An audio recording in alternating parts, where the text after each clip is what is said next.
Cover art is actually like a very important part of music, whether you realize it or not. It has the power to make someone click on a song or an album, but it also has the power to sway them away if it's just like really bad. Sometimes you can have some kind of mid cover art and get away with it. If anyone can convince me in the comments that Donda or Certified Lover Boy are the best cover arts of the year, I will send you $20. In this video, I'm going to go through my top 10 cover arts of 2021, some of the ones that grabbed my attention so much that I actually listened to the album. And next week, I will have my top 10 albums of the year list out so you can see if having a good cover art maybe influences me to put it higher on the list. Starting off at number 10, we have Currency's Still Stoned on the Ocean. I think it's pretty important for a guy like Currency to have some good cover arts because he drops like a million projects, so you have to grab someone's attention so that they click on these. I try to keep up with everything Currency puts out, but I moved this one up on my list because of the cover art. Like, it's literally just eye-grabbing. I just love the aesthetic of this cover. It definitely feels like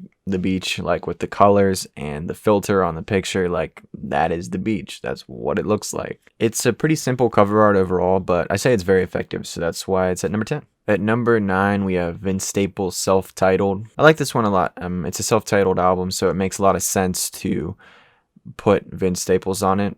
But it can be boring if you just put your face on a self-titled album. So I like the filter on this. I like the little overlay they put over it to give it some texture.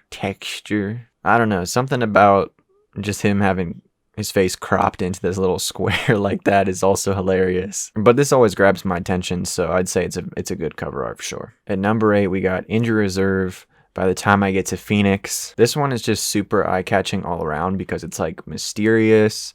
And it's just bright red, like it's all red. You never see like that much red in a cover art, even a whole lot of red. There's barely any red in that. So it's just really, really cool looking. And the way it's like kind of grainy or like weird filtering on it, it's like not even a high quality picture, but it just looks cool. It also just like matches the feel of the album. I feel like you could like low key turn this into like a shitpost meme though. Just something about it you could. At number 7, we got Mike's album, Disco. I'm a big fan of like paintings, and this literally looks like it was painted onto a canvas, and then they took a picture of it and used it for the album cover, which that wouldn't shock me at all because like Mike's just abstract with his music, so he would definitely be abstract with the cover arts too. I think there's like a lot of layers to this piece of art too because like it almost looks like an unfocused picture, which I don't know how you replicate that with paintings, but that was crazy. Overall, it's just like a beautiful piece. Like, if you put that into an art museum, I think people would not be surprised. They would just be like, oh, cool, it's a piece of art. I don't know why he's holding the disco ball like it's like baby Jesus, though. Number 6, we got Mick Jenkins with Elephant in the Room. I like this one a lot because it's like an abstract piece of art. If you first look at it, you're like, is that a monkey on his back? I don't know. But then you listen to the album and you're like, okay, it definitely is a monkey on his back. So it's nice to have that like mysteriousness to it and like you have to kind of figure it out. And I think like the best art is some that's not understood fully right away. So that's cool. Plus, like, the colors in the background are really, really cool. It almost looks like they took a picture of that one, too, because it's, like, kind of shiny at some spots. I don't know how they did that, but overall, this one definitely grabs your eye. It's a nice-looking cover.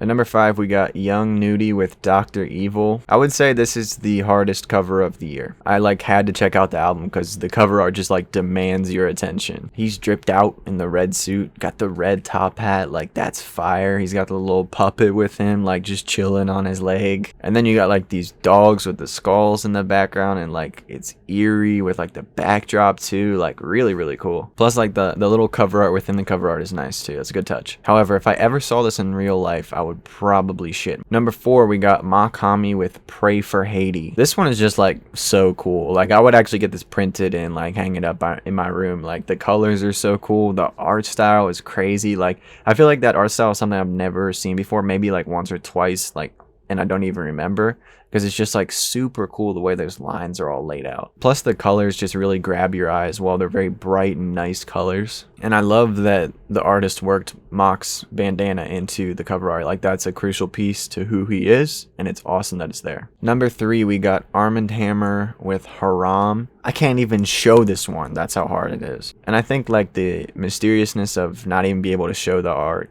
is cool. I mean, you can see it on Spotify, but like not being able to post it on YouTube is like, yeah, that's Armand Hammer. Like they are crazy, they're hard, they're tough.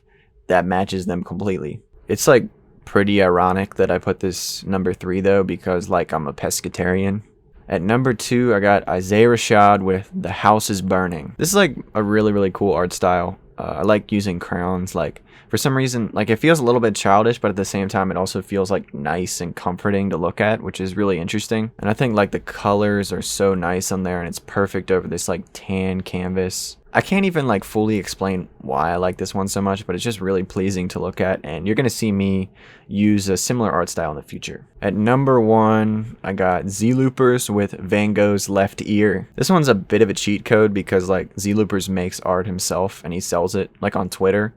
I don't think anyone's actually gotten any yet. When I did my video with Rough Criminal, he said he ordered a piece and he hasn't received it yet, and that was a while ago, so I don't know, it's a little scammy. But if they look like this, then they're fire, and I want one. It like perfectly matches the album title, like amazing execution, and just like the abstractness of it matches like Zelooperz music. Like if you just listen to the first song on this album, like you'll get exactly what I'm saying. All right, those are my top 10 album cover arts of the year. If you guys have any that you think should be added or you would add it to your list, let me know in the comments. I think there's some other cool ones out in the underground, and I think I'll do a better job on the list next year, just keeping tabs throughout the year. But I kind of put this together a little bit late, but those ones are all really cool. Hope you guys enjoyed the video. Drop a like if you did, and I'll see you next week at my albums of the year list. High-key master, high-key smoking on titanium strong. Wearing my pen when I write my wrongs.